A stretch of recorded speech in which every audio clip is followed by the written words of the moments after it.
भक्त चाहते हैं कि उनके घर परमात्मा आएं, संत आएं, सिद्ध पुरुष आएं, किंतु वे चाहते हैं कि उनकी धारणा के अनुसार ही वे रूप धारण करके आएं। ऐसा नहीं है।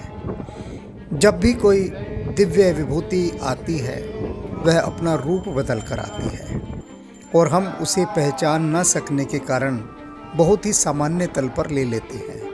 यही बात गीता में भगवान अर्जुन से कहते हैं कि जब मैं परमात्मा देहधारी होकर आता हूँ, तब अधिकांश लोग मुझे पहचान नहीं पाते। यही बात है। लेकिन जो पहचानने की कला रखते हैं, वे क्या करते हैं?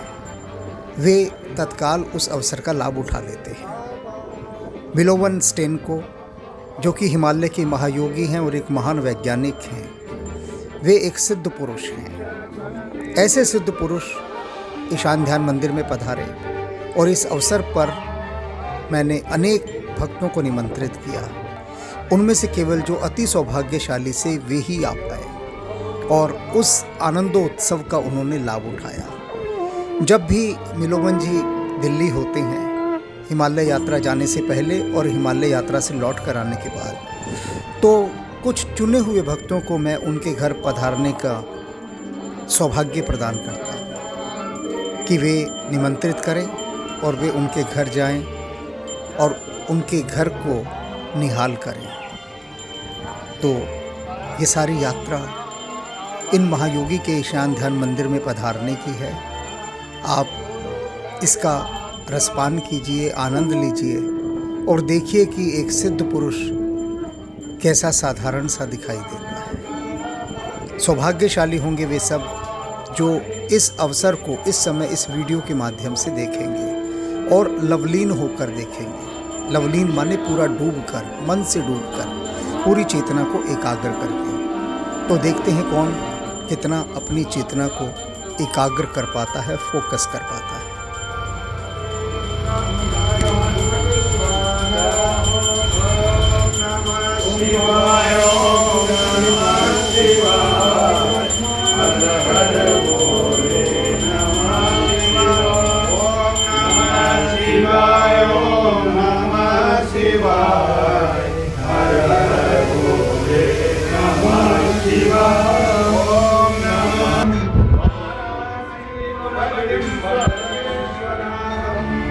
शंकर भगवान की जय।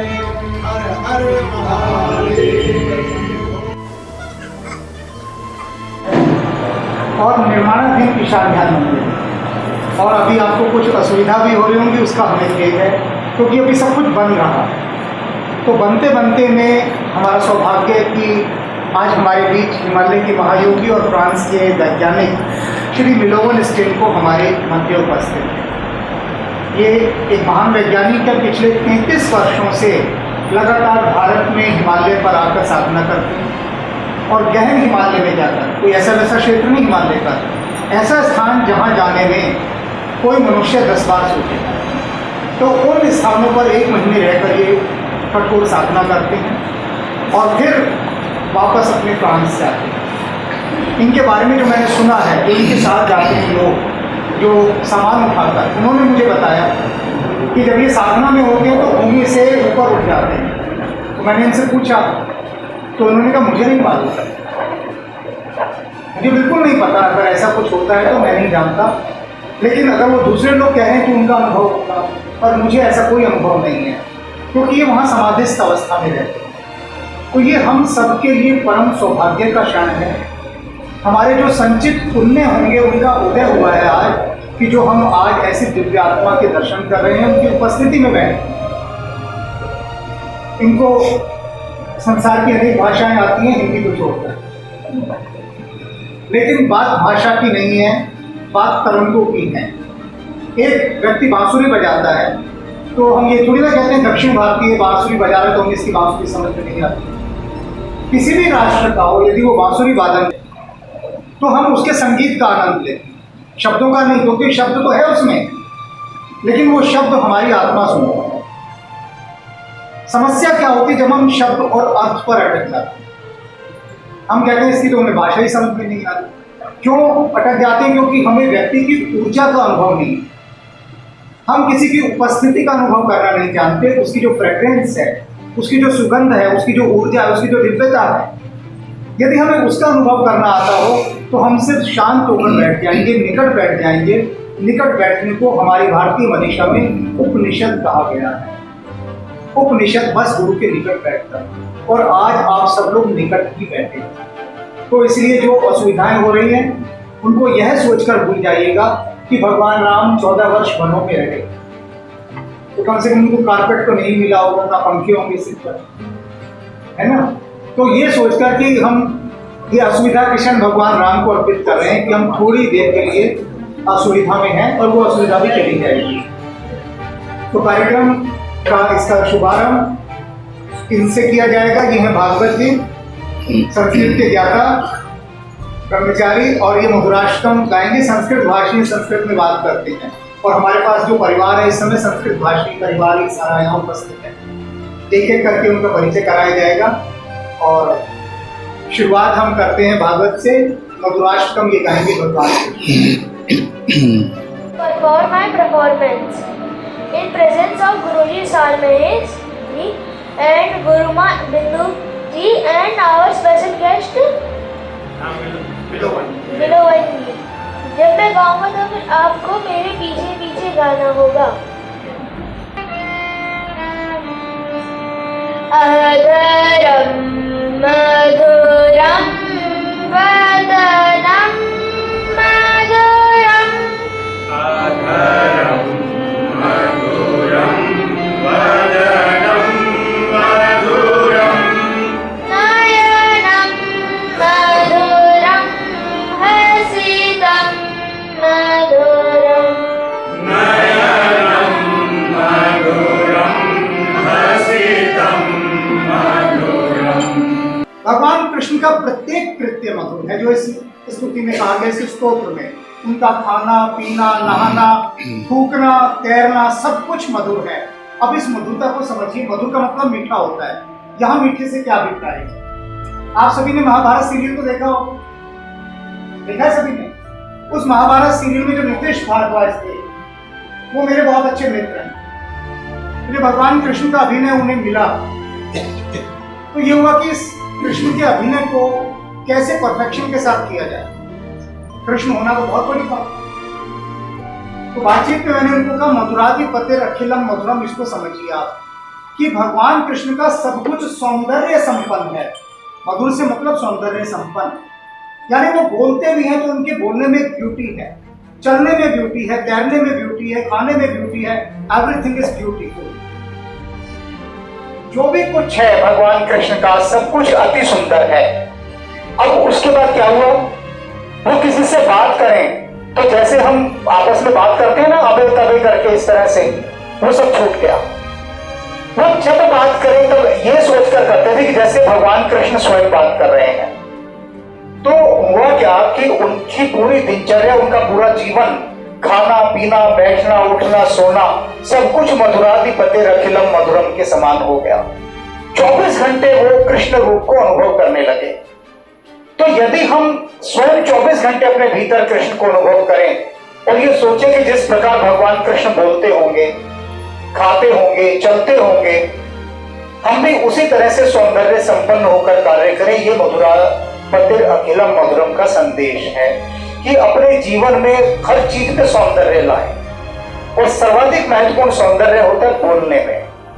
वचनम मधुरम, सबसे पहले इन्होंने क्या कहा कि भगवान कृष्ण का जो बोलना है वह इतना मधुर है, इतना मधुर है कि औरन को शीतल करे आप शीतल होए। तो ये जो मधुराष्टकम है ये इतना ही हम सीख लें कि कृष्ण के समान हमें अपना हर व्यक्तित्व रखना है, जीवन को सौंदर्य संपन्न करना है। तो बात चलती है महाभारत से हुई तो गीता कैसे रह जाएगी। तो अब यहाँ पर गीता का गायन होगा। गीता की जो मेरी सीरीज चल रही है आप सभी देखते हैं, और उस सीरीज में जो सबसे पहले गायन आता है श्रीमती भवानी हेगड़े का, और वो भी हमारे बीच आज उपस्थित है भवानी जी। ये अपनी टीम के साथ यहाँ गीता गायन करेंगे। तो आपको आज जो प्रसाद मिल रहा है वो भगवान कृष्ण का, वो अद्भुत और अपूर्व है। जैसे मैंने पहले ही कह दिया कि संचित पुण्यों का फल है। आज जिन दिव्यात्माओं से आपका साक्षात्कार हो रहा है।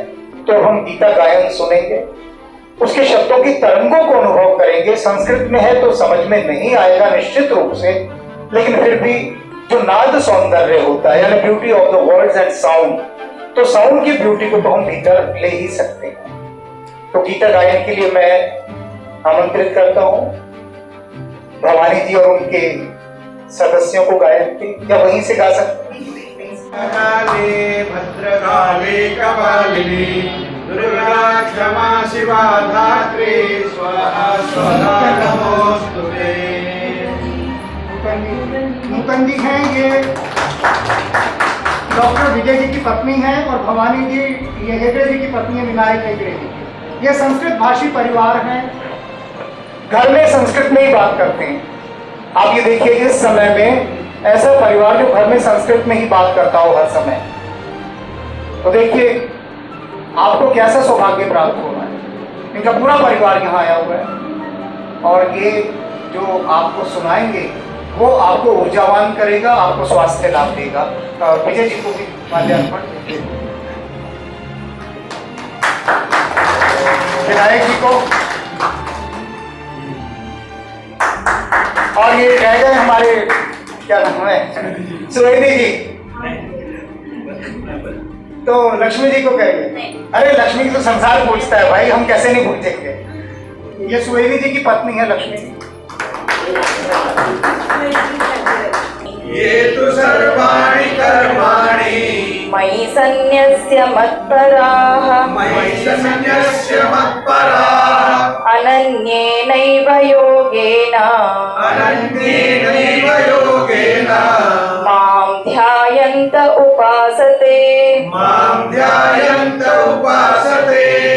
सर्वारम्भ परित्यागी यो मद्भक्तः स मे प्रियः यो मद्भक्तः स मे प्रियः।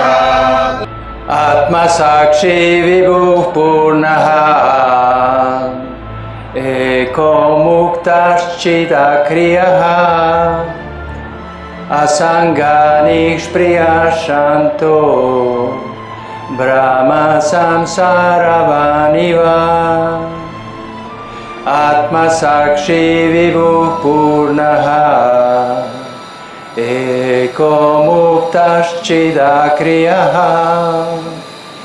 असङ्गनिष्क्रियः शान्तो ब्रह्म संसारवानिव। आत्मसाक्षी विभुः पूर्णः एको मुक्तश्चिदाक्रियः असङ्गनिष्क्रियः शान्तो ब्रह्म संसारवानिव। ॐ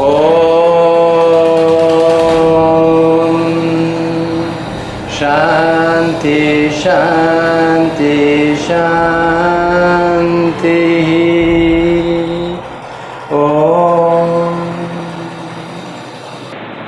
So Atma is a Sakshi witness, Vibhuhu providing everything completely, Purnaha, Eko is one, Akriya, Eko Mukta, ever free of the nature of consciousness. Everything I'm saying to the people, I learn from my own experience and learn from the people and countries I have traveled to and interacted with the people. So everything in life is just about experience of existence, which brings you the knowledge of your own reality, which is consciousness, Atma, as Sakshi.